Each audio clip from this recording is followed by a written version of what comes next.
If you don't have a VR headset, you may want to get one.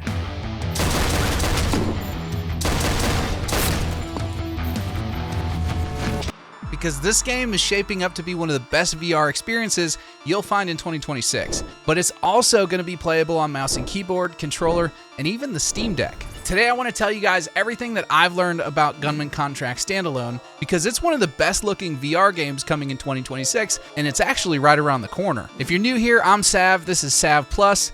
Let's get into it.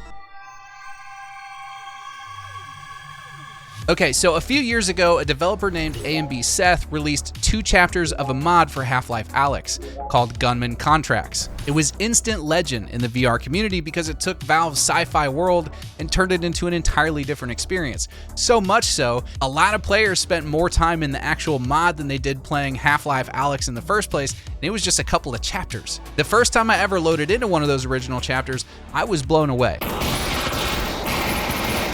First at how amazing it looked and felt, but then the gameplay instantly became addictive. And as gamers, we're starving for that authentic action shooter experience in a VR game. A game that understands the exact mechanics of how weapons should fire and handle. And Gunman Contracts Standalone, or GCS as I'm going to call it from here on out, delivers that in spades. So Seth, realizing the potential of the game, decided that if he was going to deliver on the John Wick simulation that we actually wanted, features like dual wielding, advanced physics, and better AI, he had to leave the Source 2 engine behind, and he moved the entire project over to Unity to build a completely new game from the ground up.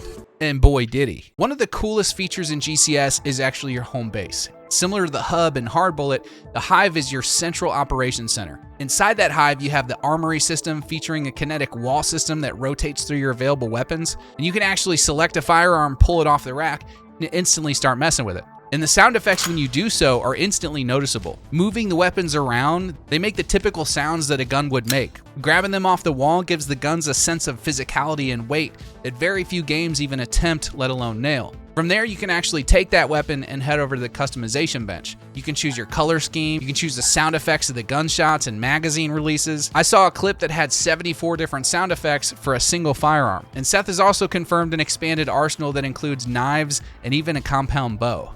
And for flat screen players, Seth is coding a dedicated aim assist script for gamepads. It's apparently supposed to be better than the generic aim assist, but it has 3 different levels of snap logic to ensure that playing on a controller feels closer to a mouse or keyboard or even a VR controller. But it doesn't stop there. Also in the Hive, you have these pop-up target stations, pop-up target courses, and a target circle designed to hone your speed and awareness. But the crown jewel of the Hive is actually the Hollow Enemy Combat Arena. And this is way more than just a standard shooting range. It's a simulated combat zone where you can select your enemy count, their armor type, the difficulty level. It's like the ultimate playground for practicing that famous John Wick style gun fu.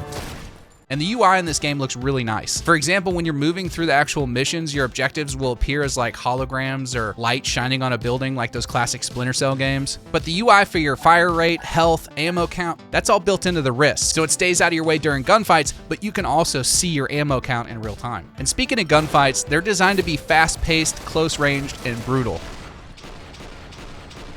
And Seth has also included an intuitive slow motion system that lets you dial time down across 3 different states, ranging from 40% all the way down to 10% of real-time speed. And when you kick into slow motion, the game actually switches from hit scan to physical flying bullets. You can literally see the lead cutting through the air, which for me instantly takes me back here. And one of the cooler features is how the game actually handles armored enemies. They bring a tactical challenge that only a VR game could really pull off, in a non-bullet spongy kind of way anyway. Firing at these guys will only stagger them. You're not going to penetrate their armor with a 9mm round. But what you can do is stagger them and give yourself time to close the distance so you can get creative. Now the physical interaction system here is what truly separates GCS from a lot of other VR games. A lot of these games allow you to interact with AI.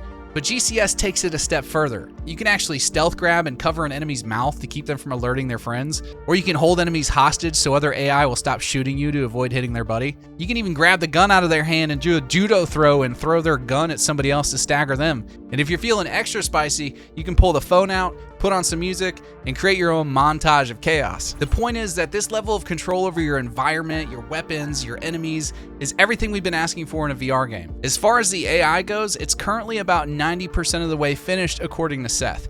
These enemies have been built from the ground up to utilize actual tactical awareness. They'll patrol, they'll investigate noises, they'll hunt you down based on your last known position, they can flank you, strafe to avoid your fire, and run and slide into cover to get a better angle. So these dudes aren't just standing around yelling, "Over there!" and firing at you randomly. That son of a bitch shot me. The persistence, though, is what really sells the immersion for me. If you shoot an enemy in the leg, they'll limp. If you disarm them or they run out of ammo, they'll actually scramble around to find another weapon, or they'll try and take you on in a fistfight. But all of this is backed by a full active ragdoll system with over 50 mocap physics blended death animations. Say that 5 times fast. And incapacitated enemies don't just disappear. They'll fall, drop their weapons, and bleed out with realistic hand and body animations. And the blood effects have been completely reworked from the original mod.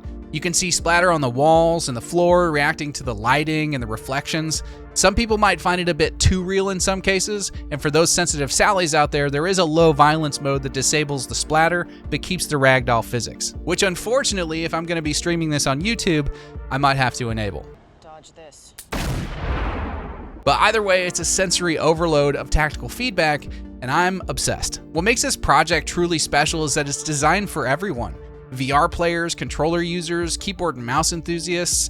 It's the ultimate realistic action shooter experience, and as I mentioned in the intro, it's even available on Steam Deck. I mean, what is the AAA industry doing? This Seth guy went from a fancy mod in someone else's game to a full-blown gaming experience for multiple platforms in just under 4 years. While all the big studios are busy trying to figure out how to sell you more skins and battle passes, this one dude in his office is perfecting shooter games. But in fairness, he's not entirely alone anymore. Seth actually partnered with 2080 Games, the publisher founded by Mike from VR Oasis, and the partnership is massive because it secured the funding needed to expand the game's scope and accelerate the development. It also opens the door for Quest 3 and PSVR 2 ports later in 2026. Now we're still waiting for an official release date, but in the last Discord devlog, Seth announced the first contract map is fully finished. And originally we were aiming, and Seth was aiming for a late 2025 release, but the release date shifted to early 2026. The launch package for early access is expected to feature roughly 6 maps in addition to everything in the Hive. And to be honest, even if all we had was the combat arena and a single map, that'd be enough to hold me over for a while. In the footage, I've spotted at least 5 different areas, and the variety is looking pretty solid. There's a warehouse mission and a staircase map that looks like a dead ringer for the one in John Wick Chapter 4. Each have their own distinct vibe, and every contract and game mode will have a high score list based on precision, kills, bullets fired, and time taken, so you can set records and try to beat them and compete with your friends. And for those who just want to cause chaos, Seth has also included cheats in the game like God mode, invisibility, and infinite slow motion as unlockable features. The bottom line is this: Gunman Contracts Standalone is the project the VR shooter community has been patiently waiting for. It's a game built by someone who actually plays VR games for people who want that raw, unfiltered, awesome shootout experience. It's the pinnacle of VR shooters at the moment, but it's going to be a force to be reckoned with on flat screens as well. And honestly, this game is my number 2 on my most anticipated games for 2026. You can actually join the official Gunman Contracts Discord to stay in the loop, and I'll put the link in the description. But if you want to support Seth's vision, you can actually join the official Patreon, where there's a chance that you may get early access to the game before it releases. But I want to hear from you guys. Does this not get you pumped? And if not, what games are you most looking forward to this year? If you enjoyed this deep dive, do me a huge favor and smash that like button and hit subscribe for more videos like this one, because 2026 is here and I'm super hyped. Thank you guys so much for watching, and I'll see you in the next one. From dusk till dawn, I turn my speakers on. Why they wanna play with the king? I told them meet LeBron. There's darkness in my city, wrong moves, and you won't see the sun. They be talking loud, but never been where the creatures hunt and bleed for this dream. So why your eyes closed?